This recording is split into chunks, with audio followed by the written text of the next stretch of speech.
Said they were cutting them in half or cutting them into pieces. Yeah. What were they doing with them? Well, they're turning it into a museum over there in Great Britain, and this is, like I said, it's the U514. It was one of the last ones out there. It was a Type 9, and they chopped it into pieces because it's easier to clean out a lot of the toxic stuff that they had in there. And then, of course, they had a bunch of pigeons that ended up trying to live in it, so if you can imagine. So because of the toxicity of pigeon poo, they actually have to still wear respirators when they go in. But they were able to get everything out of there as far as the asbestos goes, and they were able to, you know, test different parts of it, and they're in the process of cleaning out parts of it, and they're showing that there's this light bulb in the corner that's rusted into place, but the light bulb itself actually survived being under the ocean for like 70 plus years. That's crazy. It is. All right. So the reason that I was talking to you, your vehicle kind of matches a vehicle that I've been looking for. So Eric something or other, yeah. What's that? You said Eric something or other. Yeah, Eric Alm. It's just this guy that I've been looking for a while. I have a paper to give to him. I need to talk to him. And yeah, his vehicle was described as like a light blue, some kind of hatchback station wagon kayak on top. So it's like, oh, maybe that's him, but evidently not. I saw a Subaru earlier that looked kind of similar with I think it was a yellow kayak. That might have been yesterday or the day before though. And there is a car that looks just like mine, but it did not have a kayak on it. Do you kayak? I don't. I got a screwed up back. I got that from a guy named Lewis. He goes by Otter. Okay. Somebody gave it to him, and he gave it to me. Louis Beckstrom? I'm not sure what his last name is, but he goes by Otter, and he actually gave me the kayak, and I got the. Let me find the paper. Sean. Dispatch is trying to talk to me. You're good.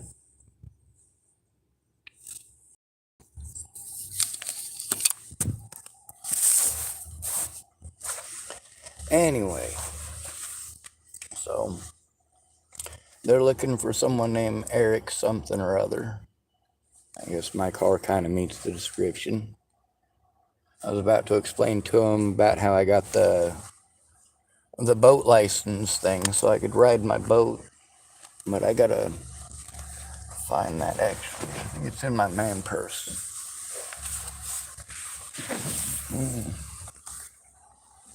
Anyway, the thing with the submarines is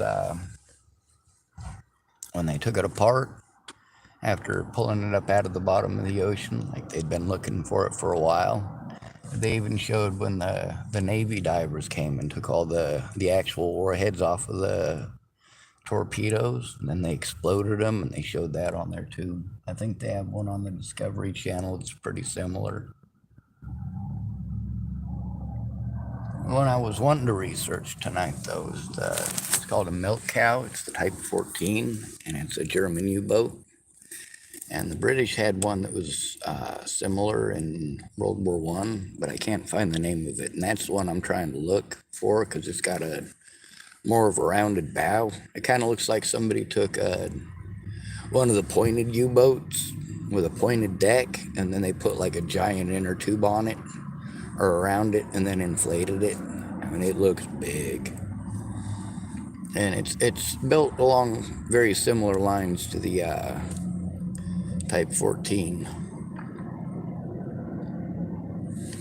Anyway, you guys know how I feel.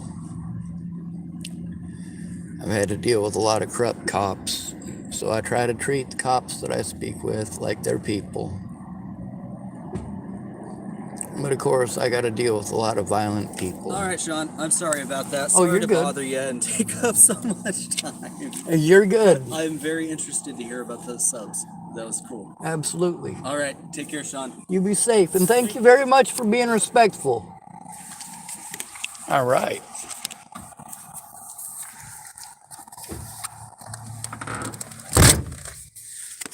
Anyway, they have one of the S-class U-boats, I believe, is what they have in Portland. It's the precursor to the Gato class. The Gato class submarines were 312 feet long, and had 4 turbo diesel engines. Personally, between the ones that they had on there and the Packard engines, well, they put the Packard engines in the PT boats. They were able to because the Packard engines actually ran on aviation fuel. So the Chrysler PT boats, that's who made the majority of them, they were made a lot out of wood. Most of it was out of wood. The Packard engines running on aviation gas had a higher octane. That's how they were able to achieve the speed that they did. And of course, they fired the same torpedoes as the rest of the ships. You know, that officer stopped me while I was scraping out my tobacco pipe to try to make it so I can stick tobacco in there and actually smoke off of it, because it didn't want to work. So I was like, man, he probably thinks I'm smoking pot. Well, he could probably tell I wasn't smoking pot, because I wasn't smoking. I was just poking it. And of course, it doesn't smell like weed. So no problems there. Of course, it does stink like other things in here, like my smelly ass feet, and garlic, and rotten hot dogs. I'm gonna find those fucking hot dogs. They stink. I know they're in here somewhere.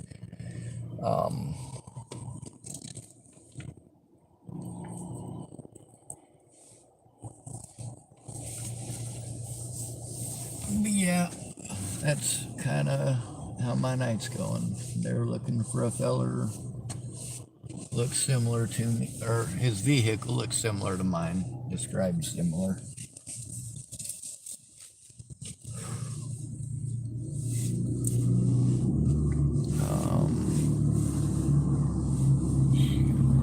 Oh, fuck it, there they are. Alright, so smoking off of aluminum foil pipe is gross. Okay, I'm gonna say that straight up. And it makes me cough like a motherfucker every time.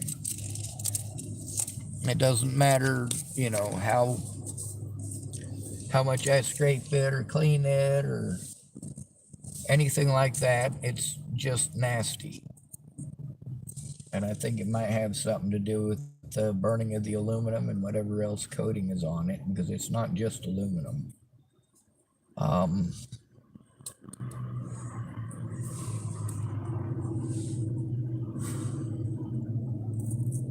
There's a lot of my ideas that are not popular, or a lot of my beliefs that are not popular, sorry. But my ideas are pretty sound, and I do a lot of research, and I actually, believe it or not, I do the math too. Once I've settled upon a design, then that's pretty essential. You got to be able to do the math.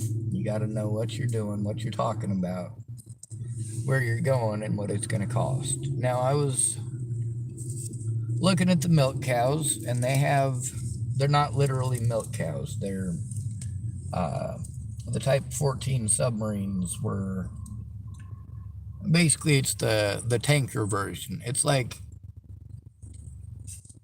what's the best way to explain it? Let's say you're doing a Baja race, and one of the things is that you're going, you know, over 1,000 miles. You're gonna have to stop and refuel somewhere. This is basically just a bigger car. It's like yours, it's just a little bit bigger. Like the difference between a Model T C-cab pickup truck and a Model T long bed pickup truck, and of course a Model T car. I mean, there's differences, but they're slight. The basic components are the same. They may be longer components or shorter components for some of it, but it's basically the same thing. Now with submarines, it was kind of the same way. A lot of the submarines in World War II that were created by the Germans, they were designed in World War I.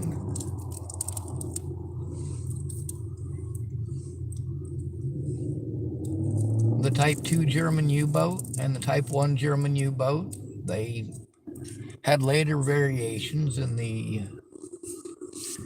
Type 7 U-boat and the Type 9 U-boat, and then later on in the Type 21 U-boat and the Type 23 U-boat. And all of those series, it's a matching set. You've got your, what Americans would have considered at the time to be fleet boats, and then the Germans at the time, because it didn't really have subs that traveled with fleets, a fleet would have a large wake and it would help to give away the position of the U-boats. So U-boats hunted in U-boat packs, and Americans, their tactics were borrowed from the Germans, and the German U-boat tactics were, of course, borrowed as well. Borrowed from writings from an American who thought that he had it all covered as far as making submarines. And then he drowned himself in his own submarine before he ever killed anything. That's bright. But his book on strategy was actually pretty sound.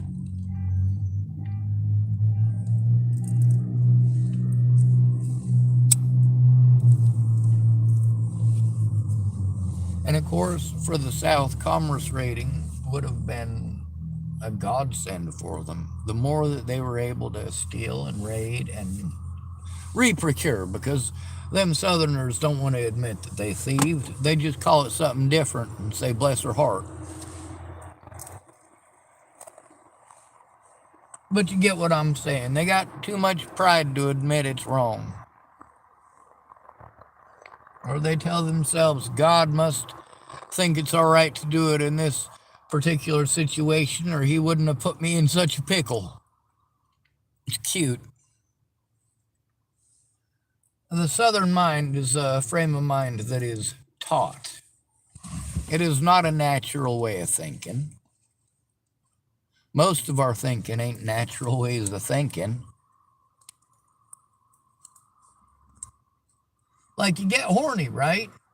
And you have sex, but then you shame sex and shame the act of sex. And of course, you like sex. Otherwise, you wouldn't pursue it, and you wouldn't take part in the act.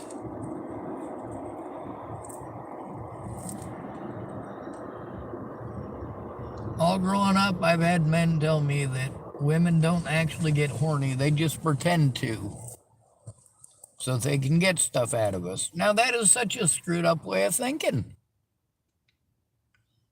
There are women out there who get baby fever. They may not particularly be horny, but they definitely want that baby.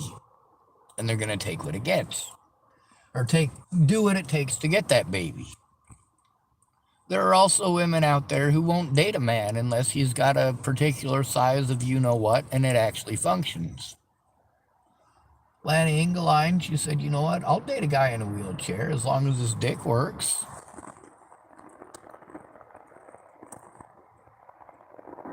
Ms. Jerry said that she didn't, that's Jerry Sparks, of course. She said she doesn't think she could date a man unless his equipment worked.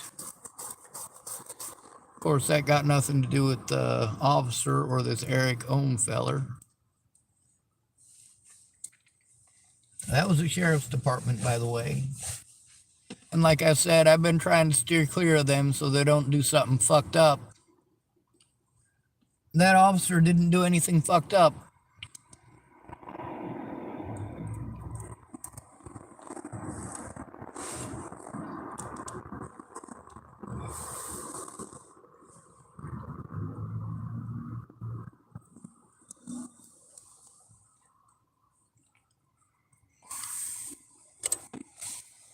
Maybe he'll find that Ohm feller. Hopefully they don't mistake me for that feller again. Although it may happen. I'm not going to eliminate the possibility of such a thing. Matter of fact, I kind of feel like sitting here for about an hour. I think that would probably be a good idea.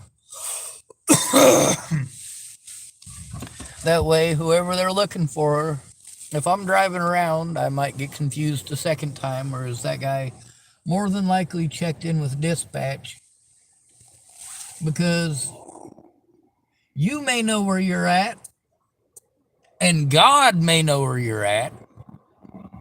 But if the dispatch operator don't know where you're at, you better be on some pretty goddamn good terms with the Almighty. Yep. So chances are, first of all, he ran my name, ran my card.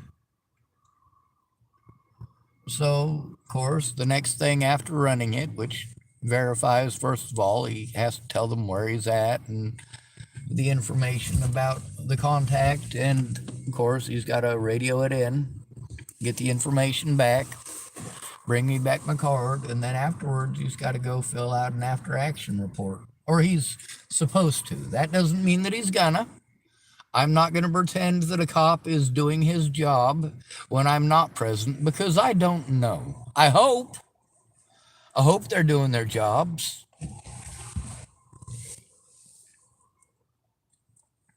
Now, I want to tell you about targets of opportunity. Natalie Bollinger was a perfect target of opportunity for a murderer, for somebody who is infatuated with killing and death and torture. What are the chances that Joseph Michael Lopez raped Natalie Bollinger before blowing her brains out? They're pretty fucking good. What are the chances that he physically assaulted her before killing her? They're pretty good.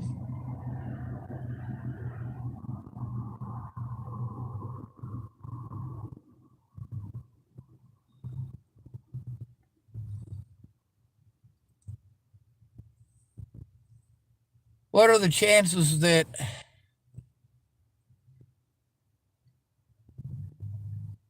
she had an overdose and he freaked out when he tried to dump the body? She was still breathing and he had to finish it off.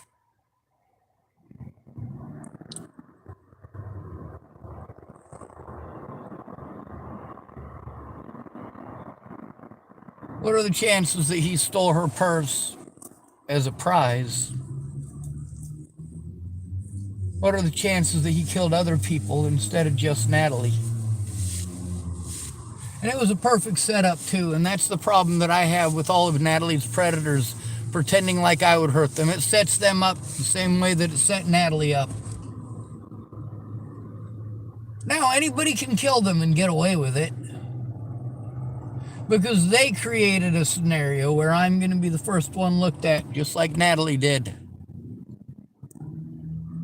But it took Natalie Bollinger and her friends threatening, harassing, and intimidating me for over a year. Threatening to kill me, and worse, threatening to kill my loved ones.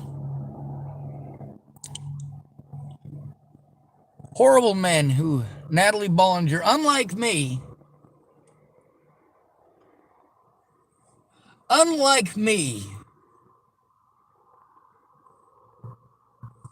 she actually made claims against Ted Bollinger and Tim Beeson.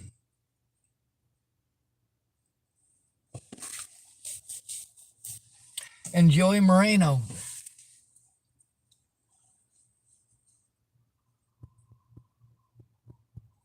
And her sister knew it. And her mom knew it. And Danica Garner knew it. And Rochelle Shelley Campbell knew it.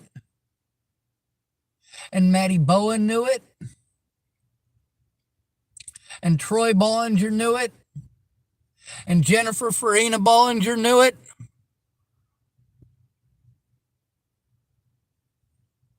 Denise knew it as well.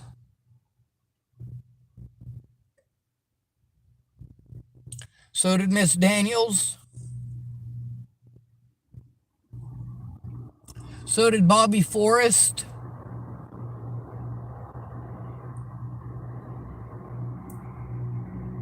All these people knew.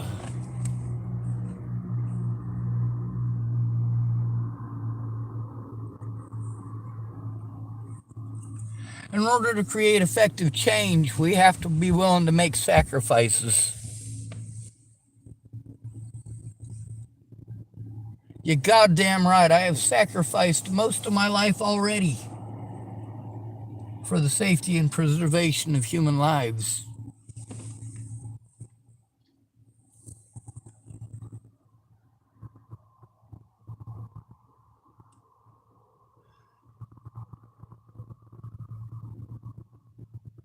I've been to prison and jail for protecting your children,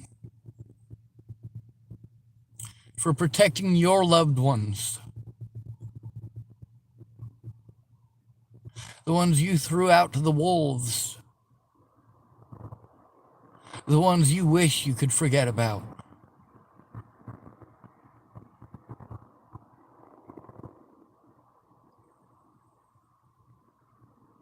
Anyway, it's good to be rid of you. Thanks for coming to visit.